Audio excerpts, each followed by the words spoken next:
ஆக்சுவலா நான் உங்ககிட்ட ஒரு விஷயம் சொல்ல மாட்டேன். இங்க வா. இனிமே காலைல எந்திரிச்ச உடனே உனக்கு போன் பண்ணி எந்திரிச்சிட்டேன்னு சொல்ல மாட்டேன். ஏன்னா நான் தான் உன்னை லவ் பண்ணல. அங்கிருந்து ஸ்கூலுக்கு வரும்போது ஒரு சின்ன கேப்பர் பத்தியா, அந்த கேப்ல உன்னை பத்தி நினைக்கவே மாட்டேன். ஏன்னா நான் தான் உன்னை லவ் பண்ணல.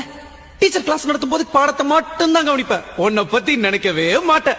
ஏன்னா நான் தான் உன்னை லவ் பண்ணல. சாயங்காலம் ஸ்கூல் முடிஞ்ச உடனே ஜாலியா வீட்டுக்கு போவேன். உன் கூட டைம் ஸ்பெண்ட் பண்ணவே மாட்டேன். ஏன்னா நான் தான் உன்னை லவ் பண்ணல. நைட்டு உன் கூட போன் பேசவே மாட்டேன். நல்லா சாப்பிட்டு சும்மா நிம்மதியா கொரட்டை விட்டு தூங்குவேன். ஏன்னா நான் தான் உன்னை லவ் பண்ணல.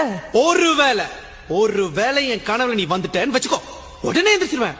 அந்த கனவுல கூட உன்னை பத்தி நினைக்கவே மாட்டேன். ஏன்னா நான் தான் உன்னை லவ் பண்ணல. லவ் பண்ணல ஒத்துக்கிறேன்டி. என் லவ் ஃபெயிலியர் தாண்டி.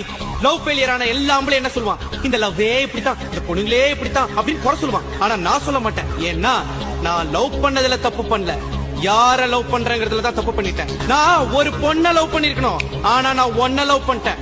என் லவ் ஃபெயிலியர் ஆயிடுச்சுங்கிறதுக்காக சோகப்பட்டு தண்ணி அடிச்சுட்டு தாடி வளர்த்துட்டு ரோட்ல சுத்த நினைச்சா, இல்ல என்ன லவ் பண்ண பொண்ணு விட்டு போயிட்டாங்க, அவளோட என்ன சேர்த்து வைங்கன்னு சொல்லிட்டு போலீஸ் ஸ்டேஷன் வாசல்ல இல்ல கோர்ட் வாசல்ல போய் நிப்பன் பாத்தியா? சிங்காண்டி.